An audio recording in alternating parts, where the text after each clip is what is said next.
Hi, everybody. It's Catherine Zeisner coming to you virtually all the way from Spokane, Washington, and beautiful Washington State, United States. And I know a lot of you know who I am and have seen me at Connect before.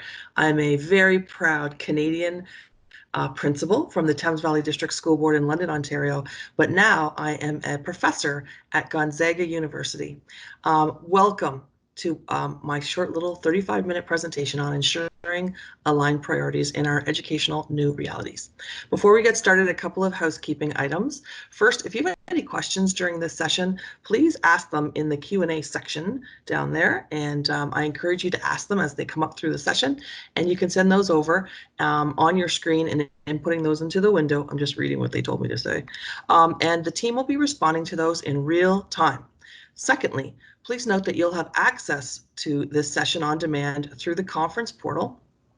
And finally, this session is being closed captioned, so you can turn on that feature button in your media player. I do talk quickly. I only have 35 minutes, and I have so much that I want to say and share. But welcome, and I really appreciate you joining me today. If you know me, you know that my sessions are usually a little bit different than other people's sessions, that I like to be out in front and I like to be animated. So this has actually been hard for me to come up with a way to try and be engaging in an online platform, but we're going to do it. What I've decided to do is to create more of a tool. So the PowerPoint and this discussion is more of a tool for you as school leaders, no matter what role you're in. I always see people as school leaders, no matter what role you're in, to be able to start those really critical conversations that need to be happening long before September ever comes. And I know you're already hearing all kinds of conversations about what our new reality may look like. And I get it. There's all kinds of safety things that need to be in place. I don't want to talk about the safety things. There's people that are going to do that for us. I want to talk about the social emotional pieces. I want to talk about the learning pieces.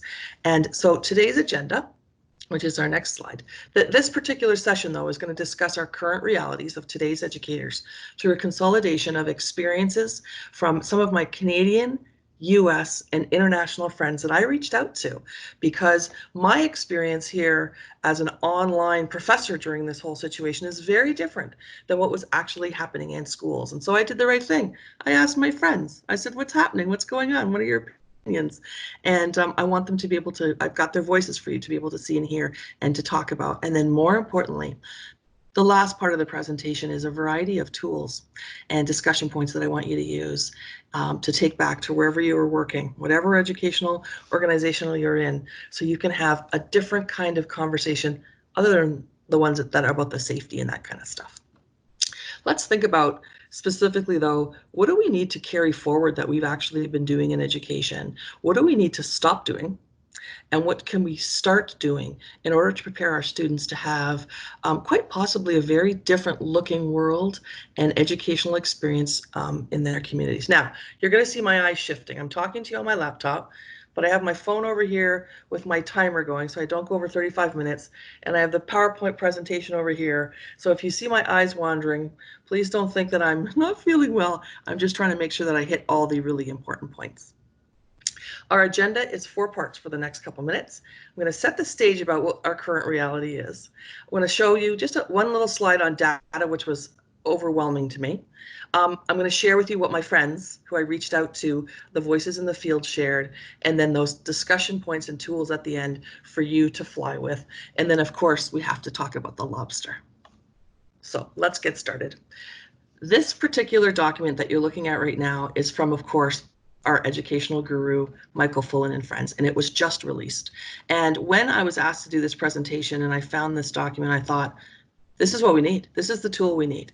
So I hope that you download it, and it's not a very long document, but it is very powerful with some very powerful graphics, and I've pulled some pieces from it for today.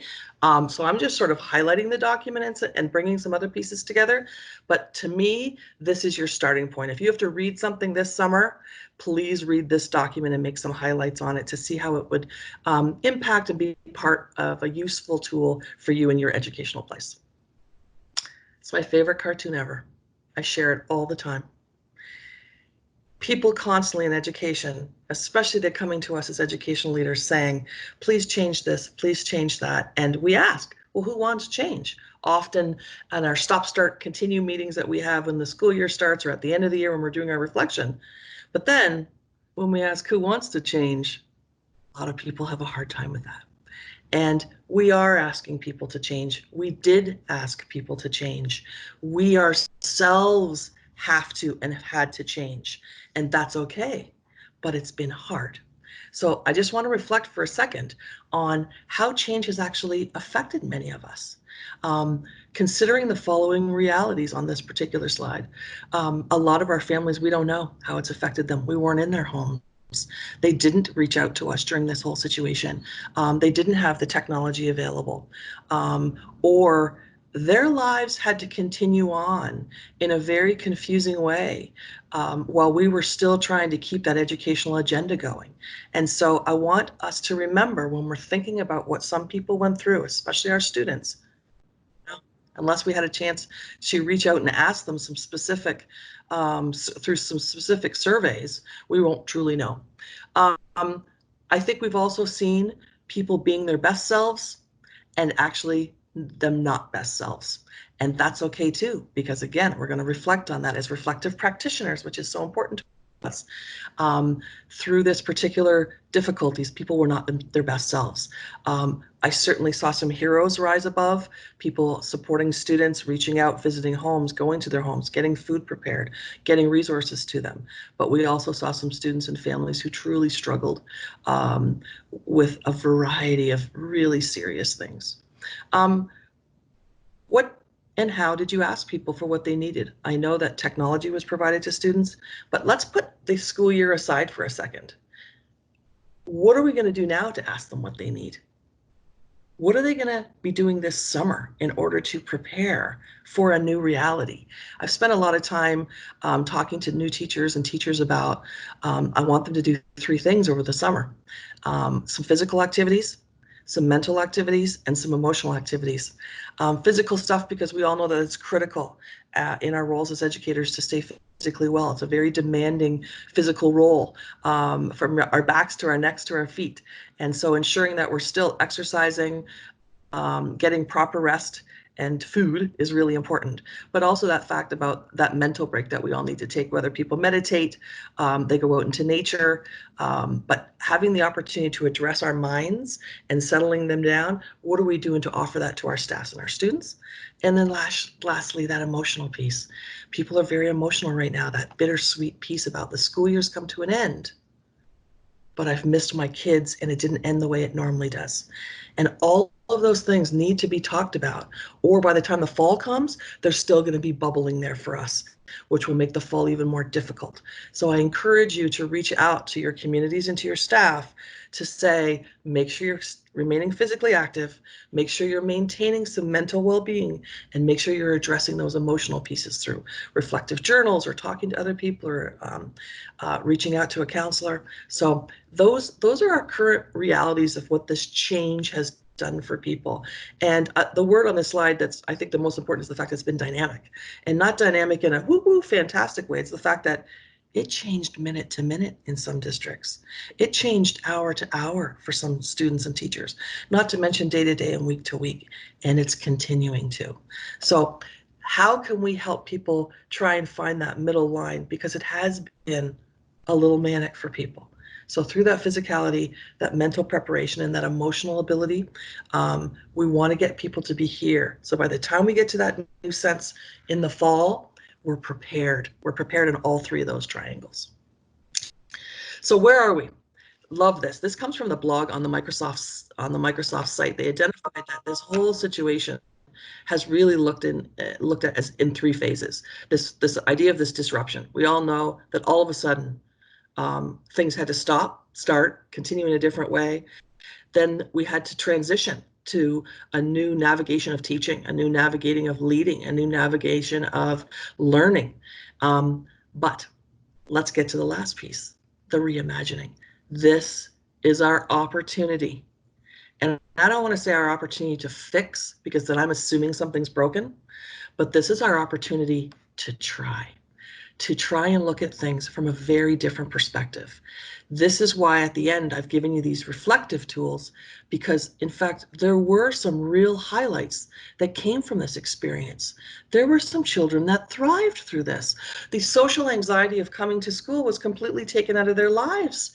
And there they are, available to be at home and engage one-on-one, which a lot of children like, through technology, which a lot of students like. So we don't want to miss out on the reimagining of the possibilities based on some real successes. And I know that you've been journaling and celebrating and sharing some wonderful things that you have discovered. And when I share the voices in the field, there are some things that my friends have shared too. So we're in the phase 3 now. We're in the reimagining phase. So let's move past the disruptions and let's get to the reimagining and this idea of anything is possible. All right, moving on. So Michael Fullan in this particular book talks about what this has truly done for the world. And when I show you the slide on the data, billions of people were affected by this situation. Can you imagine billions? Billions of people. I never thought about it until I saw his slide, that actions have led, it's that idea of for every action is an equal and opposite reaction. Holy smokes, billions of people were affected, but that means billions of people were available to help and to be able to provide and be able to meet people's needs. And he's talked about the fact that this has given us a chance to address global competencies. And I'm a huge competency fan, that idea of when you identify a competency and you're not 100% sure if you have that particular competency, that you look at your knowledge, skills, and attitude towards it. What are the knowledge you have about it? What are the skills you have towards it? And what's your attitude towards it?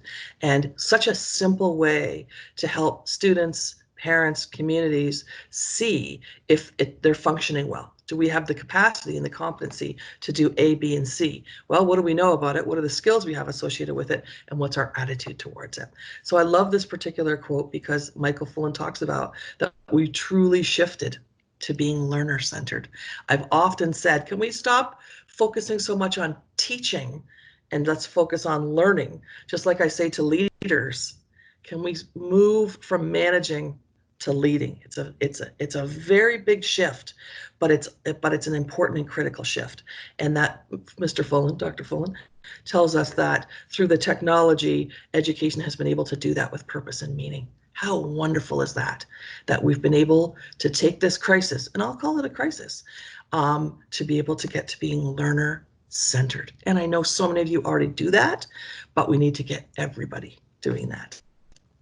So this particular slide is a picture that's in that book, in that pamphlet by Dr. Fullan, and I just love it because I didn't realize that not every country had all wide closures. I thought every country just shut down and every kid stayed home. I didn't realize that. So I love this particular graphic because it shows in the different colors. So in the bright pink, and I'm colorblind, so I'm just sort of imagining because it looks like bright pink, and my friend says bright pink, said that they had localized shutting down, and it being here in the States, that is true. Some places deferred shutting down and some didn't.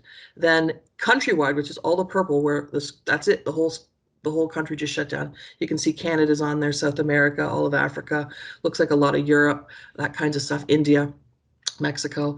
And then some countries remained open. I can see that Greenland remained open and some small ones like that.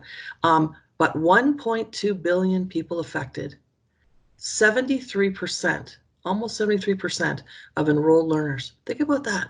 73% of our students in the world were affected by this. That for months, they were missing out potentially, again, on potential, because I know that people work their butts off to be able to provide. But that's a lot of kids. That's a lot of people that were affected. That was a lot of teachers who didn't get an opportunity to do what they wanted to do. I know that my husband, who's a grade 8 teacher, was so disappointed about not having a big year-end trip and a graduation and all the wonderful opportunities to recognize kids through awards. So I just thought this was a great talking tool for people who didn't have that worldwide view. I think this is our chance to look at a worldwide view. If anything, I would hope that this would take us out of our local context and have us looking at a bigger context, and not just our own district, our province or state or country, but the worldview. And so I just wanted to highlight this particular thing, that lots of people were affected in a variety of ways. All right, So let's hear from my friends. So of course, when I had this opportunity to talk about what was the reality and what do I think needs to happen moving forward, I reached out to my master's and doctoral students and friends here at Gonzaga and asked them this question. I said, what do we need to carry forward, stop doing and start doing in order to prepare students for possibly a very different looking world and educational experience? And then I said, what priorities do we need to bring forward now that we have so much richer perspective on what home support looks like impacting student learning? And as someone who teaches leadership and community and understanding how critical that triangular piece of school, student, and family is, this gave us a real lens to look at that home support from. So I heard back from the most wonderful of people. So let me just show you some of their comments and some of their statements. Before I do that, again, one of my favorite visuals. I'm sure many of you have seen this before, but this is kind of where we're coming from. This has been a big elephant, and everybody has been touching the elephant in a different place and is assuming it's something a little bit different. But I thought if I was to be able to give you the perspectives of a superintendent director, some principals, some teachers, and some international leaders, together we might be able to see the elephant. So let me show you the parts of the elephant from my friends, and please talk about this visual with your colleagues. I think it really is a fascinating perspective on how the world works, and especially in education when families come to see us and they're bringing their lens and we have our lens and the teacher has their lens. But if we all are together, we get to see the whole elephant. So let's hear from my friend Ben Fernie, who's the superintendent of Valley District here out just north of Spokane. It's a beautiful district, very rural. Not a lot of kids had access to technology, but he still found a fantastic way to reflect on his experience of leading from the top, as he describes, from that superintendency role or a director role here in the States. And he said kids are amazing. And he said the amount of information they're able to process and the level which they're able to do it has been unparalleled. And I think that's the word I'd want to take from Ben's slide. This has been unparalleled. I don't think any of us have ever experienced anything like this before, especially in our realities in North America, but of course, there has been some very large tragedies in other countries, and I know that maybe we should be reaching out to those fantastic people who've experienced it and are bringing forward fantastic experiences for us. But in Ben's case, it has been unparalleled as a person who's only ever worked in the States. He spent a lot of time removing barriers. The barriers for him was access to technology for his rural students, and that he feels the data that they collected from that now is going to really change the fall for them. Giving access, offering Wi-Fi in the parking lot of some of their school facilities for people to access was something that they never even thought about what we're able to do, and it really changed the support kids were able to provide. And I love the fact that even as the head of this, he realizes maybe state assessment data isn't necessarily the most important data to be looking at right now. So a very humble and intelligent leader who is able to look at the fact that students are amazing, and the data they need to look at in order to support moving forward might not be those state tests. My next friend, an elementary principal here in Spokane, Washington, Trish Campert, phenomenal, working at Regal Elementary. Interesting, her very first line, again, back to that state assessment. They didn't give the state assessment and everybody's still okay. And with an overwhelming focus on accountability, curriculum mapping, testing, and instructional minutes, they discovered their kids don't love learning because that was their focus. Back to that idea of focusing on teaching instead of learning. And again, through her phenomenal leadership with her team, they were able to come to that reality. So they felt that they should arguably be able to change the way that the student needs to be at the center of all of their planning, and that the joy now in learning comes from imagination, creation, attempting, failure, trying, and persevering. What a wonderful set of learning skills that they now can be providing for their children who are coming from some tough situations, but still have that beautiful spark that we all want from kids, and we don't want them to lose it. Interesting, her line says that she's used to kids having adults telling them what to learn and what to do, and that they started to lose some of that curiosity. And that she says that heavy lifting is deceiving. From the perspective of what we felt was important before, not necessarily important now. I love that. Complete change of perspective. And there's so many positives we can take from that. And I love the fact that Principal Trish has been able to say that to us. So in her particular situation, she's saying, I don't have to do schedules and modules and stuff like that now. But the idea is, how do we get kids to experience the joy of learning again? They might have lost it a little bit, or they didn't have it in the first place. And they're excited as a school team to try and design a model for that. So thank you, Trish. Now, Canadian elementary school principal, my wonderful friend Kira up in Lethbridge, Alberta, responded to my request. And she talked about the fact that we need a shift, that idea of transforming, that idea of reimagining, like our 3 stages, and a shift from work and learning, and the idea of experience and research and experimental learning, which we absolutely love. So many curriculums now are allowing us to do that. And the idea of being supported through technology, not led by technology, but supported. I would highlight the word supported, the fact that it can be aligned with. And we all know that using tools and apps and programs to support the learning will enhance. But professional development educators need to get out of their comfort zones. So this is a principle that's saying, you know what? We can do this, but it's going to be uncomfortable, kind of like our lobster. When the lobster starts to feel uncomfortable, it's time to shed its shell. So she asked some questions to her staff. She says, what can we take that we learned about ourselves? So again, being a reflective practitioner, those are my favorite words. How can we shift process from product? I love that saying. How do we continue to engage and support through the use of technology, not led by technology? So again, that parallel piece. And what do we need to redefine as student success? Are marks and grades and assessments student success? Or is it kindness and caring and citizenship and leadership? So thank you, Principal Kira, for giving us those wonderful reflective pieces. U.S. teacher. This is my friend Nikki, who works here in Spokane at a fantastic school for children, for high school kids, and she teaches literacy. Her experience was varied because she had graduating students, and at one point she even says she liked the drive-by graduations, all that hoopla that we used to do taken away and made more family oriented. So again, this is her perspective. She's touching the elephant in a different place. And to her, the grandiose event that we used to do not necessarily was as fantastic as what she experienced from these, she says the drive-through graduations are a must to be carrying forward. That's less stuffy, more personable, allowing families a front row seat to their child's accomplishments. These types of celebrations were a beautiful symbol of the way the world of education should be, a blending of home and school support. So while she gives us all kinds of great stuff about grades, I felt that piece about graduation was really interesting to reflect on for a second, because we all thought that walking across the stage and getting that Facebook photo was so critical. But in her case, she really appreciated seeing the one-on-one or small family celebratory pieces. Don't get me wrong, I love walking across the stage and shaking kids' hands and being the principal to do that. But I love the fact that she was able to see the important piece of that home-school connection. All right, let's talk to my friend Carolyn, who's up in just outside of Calgary. And she talks about the fact that it's a transition. And I love the fact that she says that we're transitioning from our emergency learning environment. What a fantastic way to think about what she just experienced. An emergency learning environment.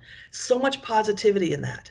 The fact that she knew she still needed to engage and create a learning environment, but not necessarily was it ideal, because it was done in some cases very, very quickly. And that she immediately gets to the idea of the social emotional supports that are so important to us, that the positive mental health supports and coping strategies for stakeholders. She's not just saying students, but there are parents who needed it. There are teachers who need it. There are administrators who needed it. There were community members, so many people in the community who didn't get a chance, coaches who suffered because they didn't get a chance, all those wonderful museums who didn't get kids to come. There are people in our community who have missed children and missed all those pieces associated with education on an annual basis, and we need to talk about those. She also loved the fact that looking at what wellness must look like and our own barriers and struggles, that we had to determine And she, like the former teacher, talks about what does success really look like to kids now. What I like is her last sentence where she talks about she wanted to appreciate her own practice and the opportunities that she had to create different kinds of relationships. And in some cases, those relationships really thrived. Some kids appreciated the one-on-one. Um, and she even says some of the kids that wouldn't engage in a regular classroom were able to engage online. So again, finding those positives, finding those success stories. And she says her major takeaway is now intentionally the use of a virtual platform to create more sustainable and personal connections with a diverse learner. I look at that as alignment of technology with current practice. Let me say that again. Alignment of technology with our current practice, supporting all learners.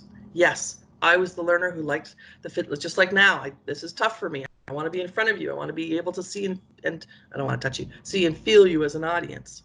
But I do recognize there are some people that this works for, because we're all sitting in our pajama bottoms with our slippers on, aren't we? I hope so, because I am. And I've enjoyed that. I'm not going to lie. And there are some kids and teachers who've enjoyed that too. Now, international school principal. This is my friend Anne-Marie Lewis, who's the principal of the Canadian International School of Beijing. Can you imagine? She's the principal at Beijing, China.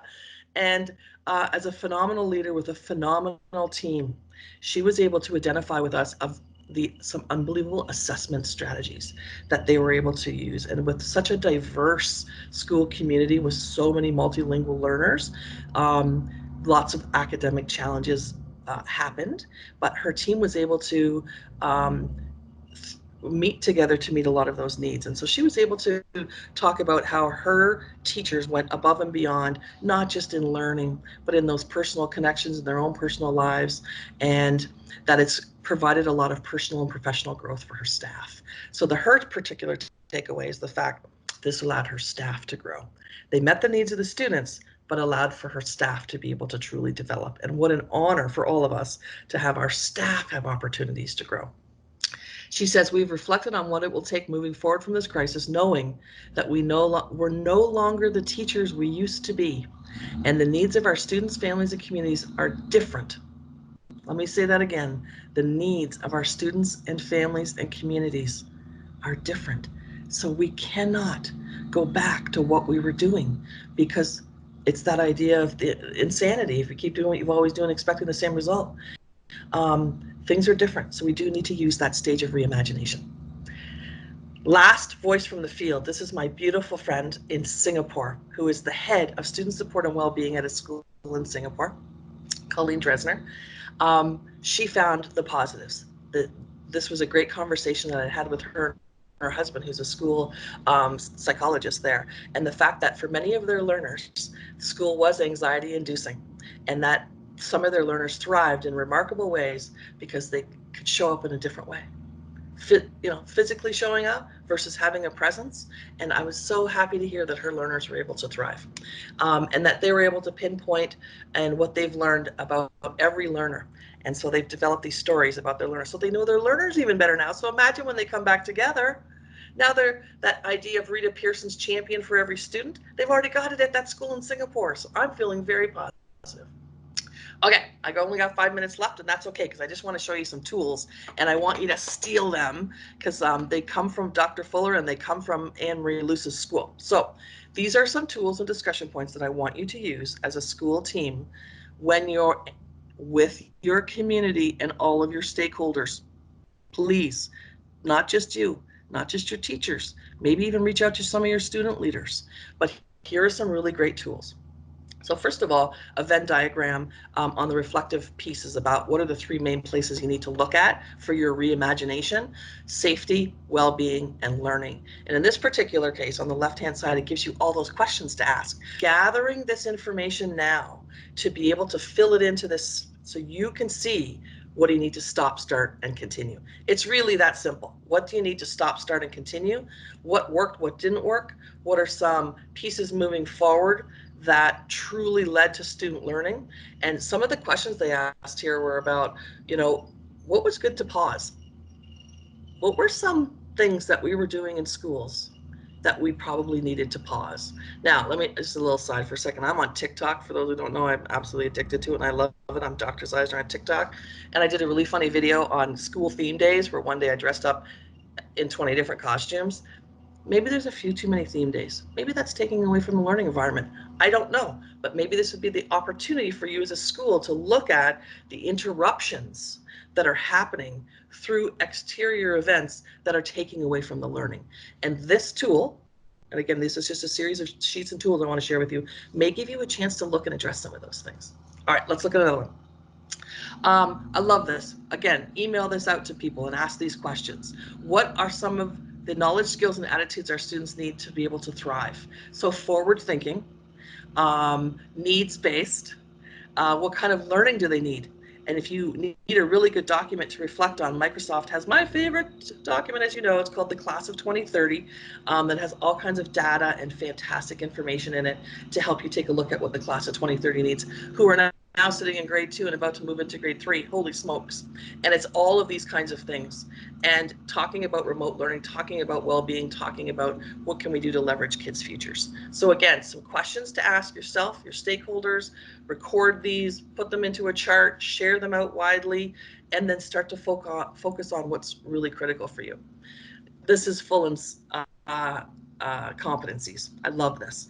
Character, citizenship, collaboration, communication, creativity, and critical thinking. And what I like about his 6 competencies, everybody can do these. Everybody can grow and have a better character. Everyone can demonstrate citizenship.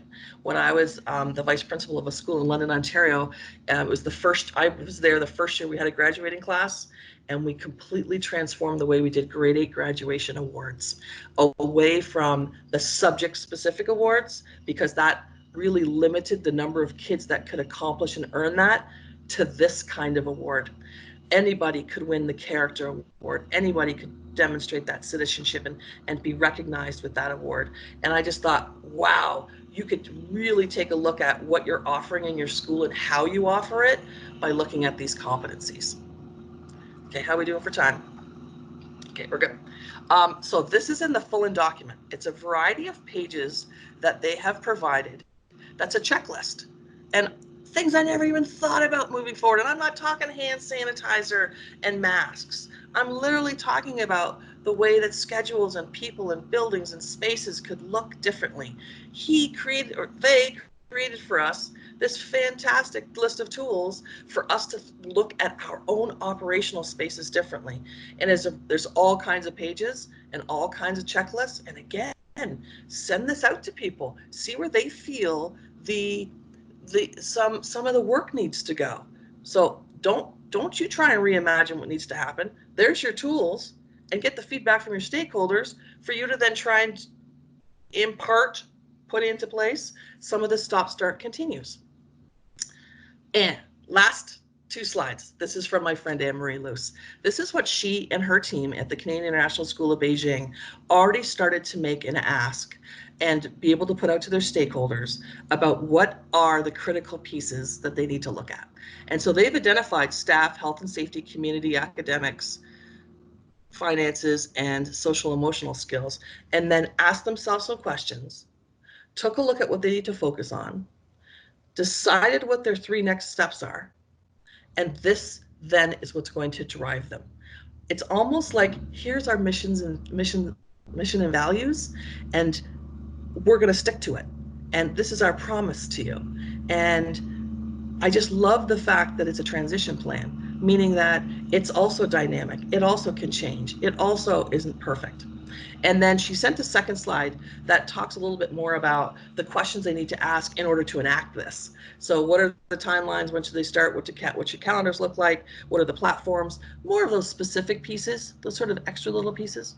So I thank all of my fantastic friends who responded to my email to help me be able to give to you some voices in the field and just some opinions. And I know you could have emailed me too back all kinds of great information.